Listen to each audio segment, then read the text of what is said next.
Good morning, student. Today we will start our new topic, input devices of chapter number 1, a computer system.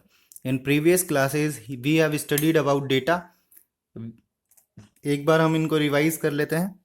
Data, the numbers and words that have no meaning by themselves are data. ऐसे numbers और संख्या जिनका अपने आप में कोई अर्थ नहीं होता उन्हें हम क्या कहते हैं? डेटा कहते हैं. Information, what the data tells us is called information.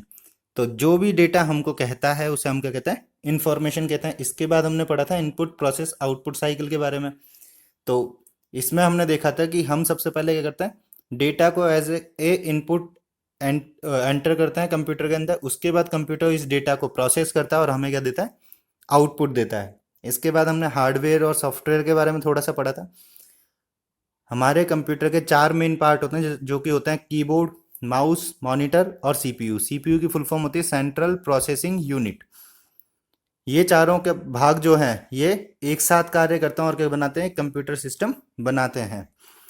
The parts of a computer system is also called devices. जो कंप्यूटर सिस्टम के पार्ट हैं उन्हें हम क्या कहते हैं? डिवाइसेज भी कहते हैं. और इन्हीं डिवाइसेज को हम क्या कहते हैं? हार्डवेयर के नाम से जानते हैं. हम हार्डवेयर को क्या कर सकते हैं? टच कर सकते हैं. इसके बाद हमने पढ़ा था सॉफ्टवेयर के बारे में. सॉफ्टवेयर क्या होता है? The instruction that make hardware work और कॉल्ड सॉफ्टवेयर. तो ऐसे इंस्ट्रक्शन जो क्या करते हैं? हार्डवेयर को कार्य करने योग्य बनाते हैं उन्हें हम क्या कहते हैं? सॉफ्टवेयर कहते हैं. फिर इसके बाद हमने पढ़ा था टाइप्स ऑफ हार्डवेयर के बारे में. एक छोटी सी थोड़ा सा पढ़ा था. तो पहला था device use to input data. तो ऐसी डिवाइसेस जो डाटा इनपुट करने के काम आती है उन्हें हम क्या बोलते हैं? Input devices. उसके बाद हमने पढ़ा था processing devices. Devices that are use to process data, मतलब जो डाटा हमने डाला है उसको प्रोसेस करने के काम आती है उन्हें हम क्या बोलते हैं? प्रोसेसिंग डिवाइस कहते हैं. इसके बाद हमने पढ़ा था devices that are use to show output, मतलब ऐसी डिवाइस जो आउटपुट को शो करने के लिए काम में आती है उन्हें हम क्या कहते हैं? आउटपुट डिवाइसेस कहते हैं. आज हम पढ़ेंगे इनपुट डिवाइसेस के बारे में. तो स्टार्ट करते हैं.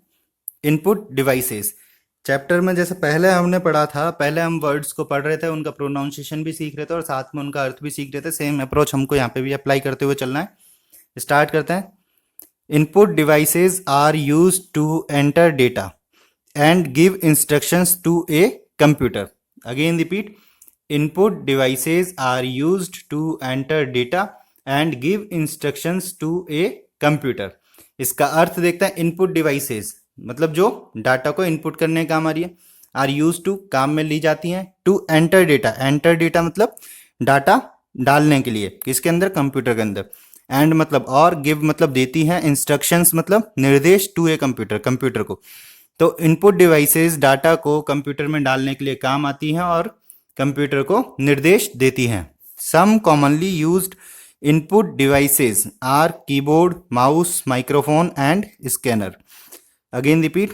Some commonly used input devices are keyboard, mouse, microphone and scanner. इसका अर्थ देखते हैं. some का मतलब कुछ, commonly मतलब सामान्यतः, used मतलब काम में ली जाने वाली. input devices, इनपुट देने वाली devices are keyboard, mouse, microphone and मतलब और स्कैनर. तो कुछ सामान्यतः काम में ली जाने वाली इनपुट डिवाइसेस हैं कीबोर्ड, माउस, माइक्रोफोन और स्कैनर. ये चारों डिवाइसेस क्या होती है? सामान्यतः काम में ली जाते हैं इनपुट देने के लिए. अब इन डिवाइसेस के बारे में हम पढ़ते हैं. पहली जो डिवाइस है हमारी वो क्या है? Keyboard. A keyboard has a keys on it's. Again repeat. A keyboard has a keys on it's. ठीक है. इसका अर्थ देखते हैं. ए कीबोर्ड हैज मतलब होती है, कीज मतलब कुंजियां या बटन, ऑन इट्स इसके ऊपर. तो कीबोर्ड पर कुंजियां या बटन होते हैं. जैसे कि ये कीबोर्ड का चित्र है, इसमें जो लिखे हुए हैं जिनके ऊपर अल्फाबेट्स लिखे होते हैं, ए बी सी डी या फिर गिनतियां लिखी होती हैं, उन्हें हम क्या बोलते हैं? कीज या फिर बटन्स बोलते हैं. We press these keys to input words, numbers and characters. Again repeat. We press these keys to input words, numbers and characters. इसका अर्थ देखते हैं. वी का मतलब हम, प्रेस मतलब दबाते हैं, दीज कीज इन कुंजियों को या कीज को, टू इनपुट वर्ड इनपुट करने के लिए किसको? वर्ड्स मतलब शब्दों को, नंबर्स मतलब संख्याओं को, और कैरेक्टर मतलब अक्षरों को। तो हम इन कुंजियों को दबाते हैं शब्दों, संख्याओं और अक्षरों को कंप्यूटर के अंदर इनपुट करने के लिए। Pressing the keys on a keyboard to write is called typing. Again repeat, pressing the keys on a keyboard to write is called typing. इसका अर्थ देखते हैं। प्रेसिंग मतलब दबाना, द कीज को, ऑन कीबोर्ड कीबोर्ड पर, टू राइट लिखने के लिए, इज कॉल्ड कही जाती है टाइपिंग। तो कीबोर्ड पर कुंजियों को लिखने के लिए दबाना क्या कहलाता है? टाइपिंग कहलाता है। जब भी हम कंप्यूटर में कुछ भी टाइप करना चाहते हैं तो हमें क्या करना पड़ता है? इन कीज को दबाना पड़ता है और इसे ही हम क्या कहते हैं? टाइपिंग कहते हैं। इसके बाद हम पढ़ेंगे किसके बारे में? माउस के बारे में। माउस क्या होता है? ए mouse has two buttons. Again repeat, A mouse has two buttons. A mouse, इसका अर्थ देखते हैं। ए माउस हैज मतलब होते हैं, टू बटन्स दो बटन्स। तो माउस पर दो बटन होते हैं। There is a scroll wheel between the buttons. Again repeat, there is a scroll wheel between the buttons. इसका अर्थ देखते हैं। देयर मतलब यहाँ होता है, स्क्रोल मतलब ऊपर नीचे करने वाला, व्हील मतलब पहिया, बिटवीन के बीच में, द बटन्स के। तो ये जो दो बटन होते हैं इनके बीच में क्या होता है? ऊपर नीचे करने के लिए एक पहिया होता है। जैसे कि यहाँ पर एक लेफ्ट बटन होता है, एक राइट बटन होता है, इसके बीच में एक पहिया जैसा होता है जिसको हम ऊपर नीचे करने के लिए काम में लेते हैं, जिसे हम क्या बोलते हैं? Scrolling wheel. आगे हम देखते हैं।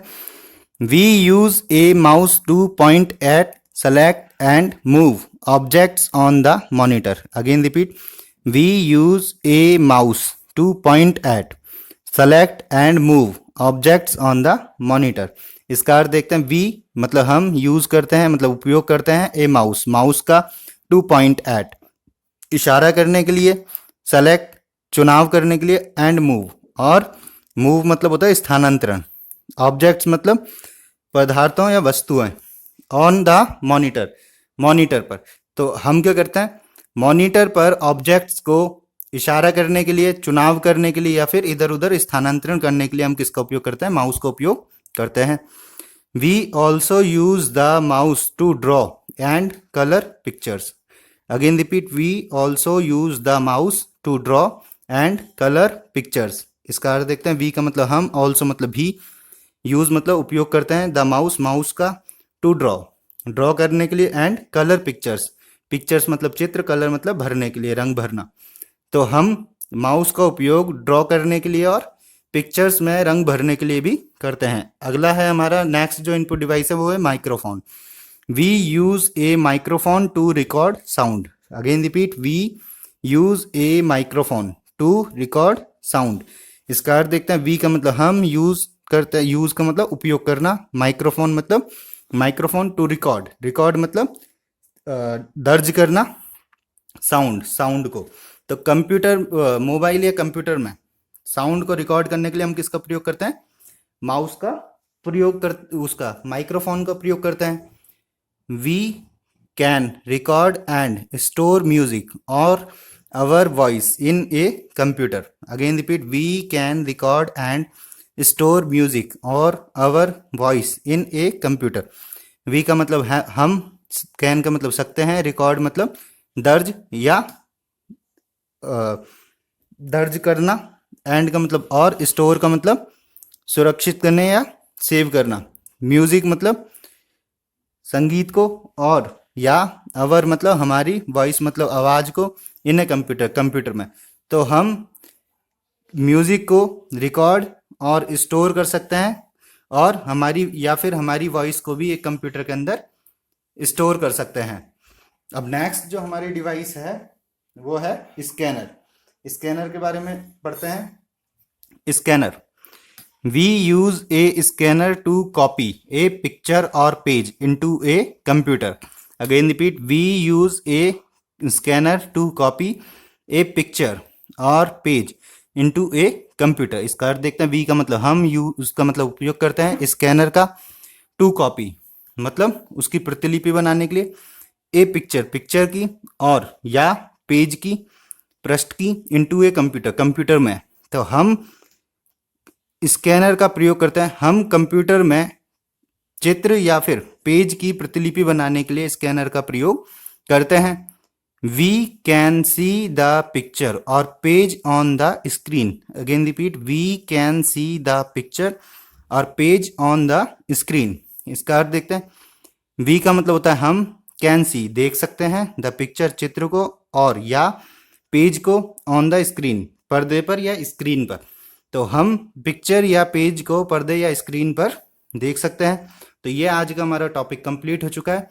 अब आपको जो वर्कशीट दी गई है उसमें सबसे पहले वोकेबलरी पढ़नी है, उसके बाद चैप्टर की रीडिंग लगानी है और उसके बाद उस वर्कशीट में जो एक्सरसाइज दी गई है उसको सॉल्व करना है। प्रैक्टिस करते रहिए। Thank you, keep practising.